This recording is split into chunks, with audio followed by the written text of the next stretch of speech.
we're talking marijuana, and writing in to tell News Channel 3 that they overwhelmingly support new legislation that could decriminalize pot and make it widely available for patients who could use it for treatment. The bills will be heard by a special committee in Richmond tomorrow.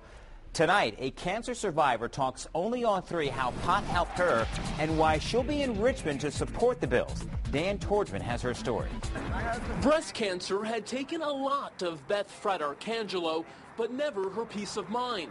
Thanks, she says, to the power of marijuana. From the day one on, I said, I'm not going to be sick. I'm not going to be throwing up. And 1 or 2 small hits basically will quell the nausea. Pot's ability to quell symptoms like nausea, the primary reason Virginia law changed in 1979, allowing cancer patients as well as those with glaucoma to use marijuana. 30 years later, a new bill could lead to broader access to pot for Virginians with other illnesses. Wonderful for multiple sclerosis.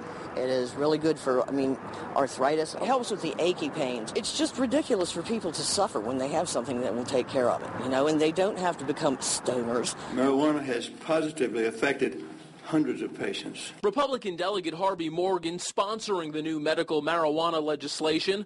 The Gloucester pharmacist also proposing another bill that would make simple possession of pot a civil violation, potentially saving the Commonwealth more than $75 million a year in policing and prosecuting costs. This bill is a rational approach to drug policy that also happens to be fiscally responsible. Morgan says he'd be pleasantly surprised if his bills pass, since critics have traditionally argued that marijuana leads to the use of harder drugs and potentially crime.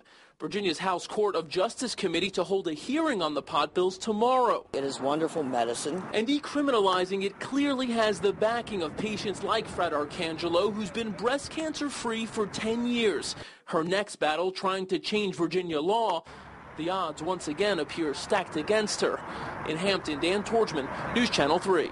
The mellowing bill is a big talker, a story generating a lot of comments on WTKR.com today. Of the dozens of comments posted on News Channel 3's investigation, no one has said that they are against the bill. Caliman wrote, quote, I'm glad to see someone stand up for common sense. Marijuana laws are a waste of police time and money.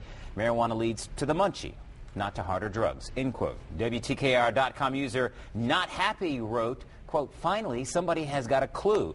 We already proved that outlawing a substance just means that the dealers get richer and the public is penalized. Prohibition didn't work. Why should anyone think that outlawing pot does? It is simply prohibition under another name, end quote. And Bob wrote, quote, marijuana or any other substance can be used or abused. It doesn't compare to alcohol at all in its effects. It should be legalized and regulated to the extent that alcohol has been. All right, we haven't heard yet from the anti-pot smokers, and you can share your 3 cents on any story on WTKR.com.